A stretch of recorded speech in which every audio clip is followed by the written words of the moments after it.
What's going on, guys? Welcome back to Low Country Fishing. I hope everyone out there is doing well this morning, and I'm going to bring a little different video to you guys today. Now, normally I'm out on the water, I'm fishing, I'm filming, I'm throwing the drone up, I'm just having a good time and capturing that moment and providing really that experience for you guys on YouTube as a form of entertainment. But today, this video is not going to be about any of that. There's going to be no fish caught, there's going to be no drone work, there's going to be no fancy anything. Today will just simply be a public service announcement for all of you out there that are actively bull red fishing. And you guys, I feel compelled to put this video out to you because we are killing a lot of redfish right now. Little story backdrop on this whole situation. I was out on the water a couple days ago, out in the sound, doing some bull red fishing, kind of bouncing around. And you guys, I counted over 13 bull reds floating on the surface of the water that were dead. They were gut hooked, they were bloated up on the sides, some of them were eaten by sharks. And a lot of that has to do with the fact that we are not taking precautions when we're catching these fish, handling these fish, and releasing or reviving these fish. So what I'm going to do in today's video is I'm going to share with you 3 tips to ensure the survivability of these fish. Now, not every single bull redfish will survive a fight. Sometimes just a big female will just gas out. She'll have a heart attack and she'll die. And I understand that. Sometimes these bull redfish, no matter what you do, will get gut hooked. I understand that. So we're not really talking about 100% of the time this is always going to work. But after being out on the water and seeing some of the things that are going on, some of the mishandling of the fish and whatnot, I got to get this information out to protect my fishery here in the Low Country and in Georgia. And hopefully these tips will help you in your fishery just the same. So let's start off with tip number 1. And that is rigging. Now, when it comes to rigging, you guys, we're not going to talk about gear. We're not going to talk about rods, reels, main line, braid, whatnots we're going to tie. We're only going to talk really specific on just the rigs, that the things that are touching the ground and what is coming in contact with that fish. Now, from North Carolina all the way down to Florida, you guys, all of our DNR offices are on board with 2 things. 1, the use of circle hooks, and 2, shortening our leader lengths. For those of you that don't fish circle hooks and you are targeting bull redfish, you guys, please stop. Get rid of those hooks on your bull red fishing trip. Get these circle hooks in the 8/0 size, 10/0 size, something around there, and start using them. Circle hook will prevent and help prevent the gut hooking of these fish, just due to the way that these hooks are designed. Basically, if the fish swallows it down and it pulls out, it will have an opportunity to pull straight and come back out of their stomach if it's not way down the hatch. And then as the fish turns, obviously the hook is going to turn itself, and then it's going to find its way into the corner of the mouth, the roof of the mouth, the bottom of the mouth, maybe the tongue, but it will decrease the gut hooking issues. The second thing, all of our states are wanting us to reduce the leader length. Instead of using big long leaders, we want to shorten these leaders up. Science has proven, research has proven that when you use shorter leaders, it does decrease gut hooking, for the mere fact that it's putting these weights closer to the fish's mouth. So when that happens, these fish are basically eating, gobbling something down, the weight hits the edge of their mouth, and they stop the eating process, because you guys, this is not normal feeding patterns for a redfish. When you don't use a short leader and you do not have this thing getting close to their mouth and telling them to stop the eating process, they gobble that thing down. And that was one of the things that I did see, was leaders that were basically cut right here, long leaders going into the fish's mouth, because guys are not using these short leaders. So when it comes to the actual rigs that we're going to throw, you guys, there's 2 rigs that we can use. I'm not going to really go into high detail on how to tie these things up. There's a ton of YouTube videos out there on them, but I will just kind of talk briefly on what I have and how I use them. So rig number 1 is a Carolina style rig. That sun is chasing me. So this Carolina style rig, you guys, is a great type of rig to use down on the bottom when you're using live bait. A Carolina rig will give you a short leader here. DNR is asking 4 to 6 inches or so. This is 6 inches. And what that does is when this bait is on, when this lead weight is on the bottom, it's allowing your live bait fish to basically swim around in a panic style fashion, because it cannot get away. And it will bring the fish over. The fish will feel the vibrations, feel the nervous energy that the fish is putting out, and they will go and eat that thing with this Carolina style rig. Now, to rig it up, it's basically a big circle hook, just like I talked about. Attach it however you want, aluminum crimpy sleeves, or tie whatever knot you want to use. 4 to 6 inches of leader length, that is it. Right here, you can crimp it on just like I did, or you can use a swivel. I prefer to not use swivels because I don't want an extra piece of mechanical hardware in my line that could cause a line failure or a breakage. So I just basically tie one straight leader, crimping sleeve here, bead below it, bead above my weight, and I tie my hand knot. This is the crazy Alberto knot, whatever knot you want to tie, it's up to you. But this is just basically my version of a Carolina style rig and how I like to tie it. Now, if you want to fish dead bait, cut bait, crack blue crab, whatever it may be, the rig of choice that you guys want to use for that is a knocker rig. This is your knocker rig, you guys. Same mindset again, big circle hook attached, however, glass or plastic bead above it. And now you're going to just basically place your weight right above that knot or that connection point, and it's going to knock up above that hook. That's why they call it a knocker rig. When you deploy this thing, cast it out, however you get this thing away from the boat, whatever terminology you want to use, let it hit the bottom and then reel it in until you get the slack out, because what's going to happen is it's going to hit the bottom and it's going to be just like this. So you're going to have a long leader. Even though it's a knocker rig, it's still going to be a long leader. But what you do is as you reel this thing in, the weight is going to stay put on the bottom of the water, and it's going to pull it tight just like that. Once you start feel tension on that rod and you feel like feel the weight dragging, you're now slid, it's now slid all the way up, it's dragging like this, and you have now knocked that weight up against that hook like that, and that's it.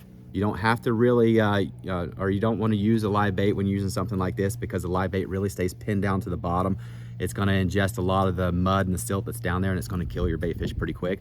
So if you are using cut bait, this is definitely the way to go, and this right here will absolutely ensure the survivability of our redfish. All right, so next, let's talk about the safe handling of these redfish. So on your next trip, make sure you're going out with 2 specific tools on board. 1, you gotta have a dip net, and 2, you need a pair of bogas, rapalas, fish grips, whatever you want to call it. Now, when it comes to dip nets, any dip net will do for big bull redfish, but if you are wanting to lean more towards the conservation side and protecting fish in general, go with a rubber coated dip net. The rubber coating on this netting material has been shown and proven to keep the slime coat on these fish, because we want slimy fish, right? That slime basically keeps the bacteria from entering into the fish, and that's honestly a good thing. The old school nets that don't have the rubber coating have been shown to remove a lot of that slime coat, which is why they now make rubberized nets, or nets that are coated in rubber. Now, when it comes to the fish grippers, there's a bunch of different options out there, bogas, fish grips, they have different names, but they all basically serve one purpose, and that's to clip onto the fish and allow you to have a secure handle when you are holding onto or handling these bull redfish.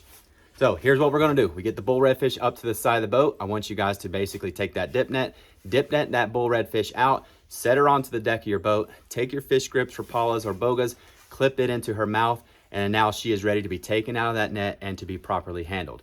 Please, you guys, do not reach down with your bare hands and grab a redfish by her gills or by her face and pull a 20, 25, 30-pound fish out of the water by her gill plate. You guys, that is an easy way to damage these bull redfish. One of the things we have to remember is redfish, or just fish in general, are living in a gravity-free environment, and they are not used to the effects of gravity on their skeletal system. They basically just swim around in a suspension state.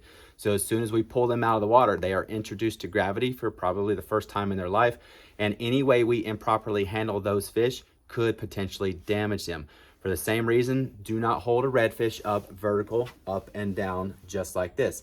Make sure you're holding the fish horizontal. When you hold a redfish or a fish vertical in general, you're allowing that vertebrae to have a little bit of weight on it. It could separate joints, and it could intentionally or unintentionally kill the fish down the road after you have released that fish. So make sure when you pull that fish out of the water in the dip net, get her clipped in. Make sure before you pick her up, you have a secure grip on the bogas, which is clipped into her mouth here, just like you're seeing in the video here. And then make sure your offhand is supporting her belly and you're holding her horizontal, not vertical, horizontal. Horizontal basically just means side to side. Then take your opportunity and get your pictures, get your video, get whatever you want to document the process, but make sure you're doing it in a timely process. Don't keep these fish out of the water for no more than say 25, 30 seconds at the absolute most before you're getting them back in the water. Yes, in the winter time or in the fall, dissolved oxygen levels are higher, which means redfish have more oxygenated blood cells in their body during these colder months as opposed to the summer months. But we still have to remember, fish are not meant to be held out of the water for too long, and that timer is ticking as soon as we pull them out of the water. Next, when we go to release these fish, I'll kind of dive into the revival process of all that here in just a second, but please, you guys, do not take these redfish and torpedo them into the water. That is a good way to kill them. They're not pelagics. They're not meant to be shocked to revival that way. You have to revive them by hand a little bit slower. And that's one of the things too that I saw on a boat out there in the water. The gentleman was just basically chunking them back in the water because he's never caught a bull redfish before. He didn't really know what was going on. And he didn't really kind of know the whole process of how it works. So the next little portion, we will cover exactly what that process is. All right, and the third and final tip of this video is safely reviving these fish. Now, one of the things we have to remember, when we hook a big bull redfish and we have a nice fight that lasts maybe 5, sometimes even 10 minutes, they're, you know, on the bigger girls, we have to revive these fish, you guys. They're out there basically fighting us, running a marathon, pulling a sled, lifting heavy weights. They're exerting extreme amount of energy with their muscles to get away from what is going on with them, and it flat wears them out. Just the same as we get muscle cramps, the redfish get them too. And we have to work out that lactic acid. So we have to get them into the water safely, right? Lower them straight down like I talked about, the way we handle them.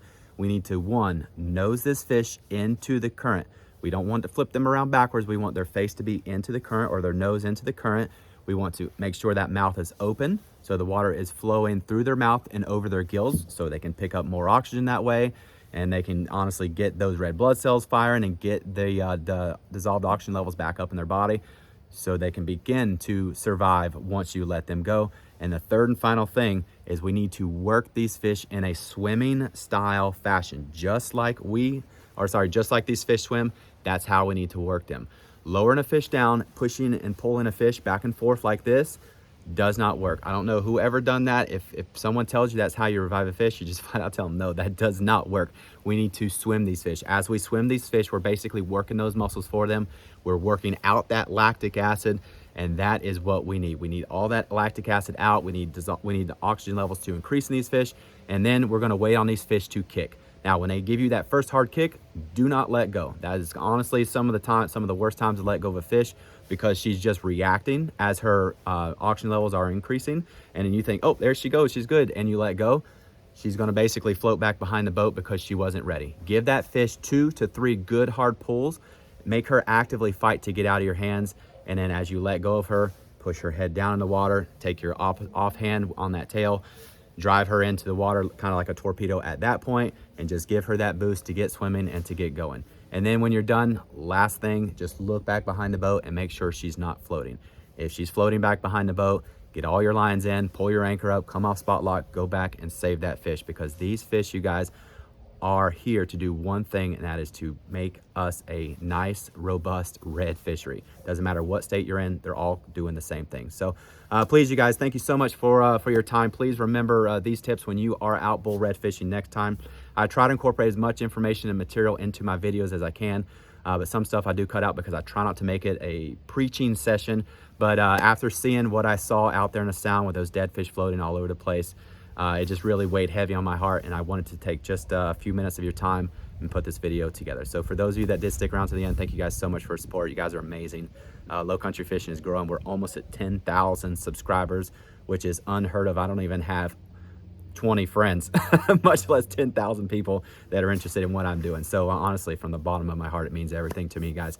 And get out there, catch some redfish, have a good time, take some pictures, and see you next week. Take care, you guys.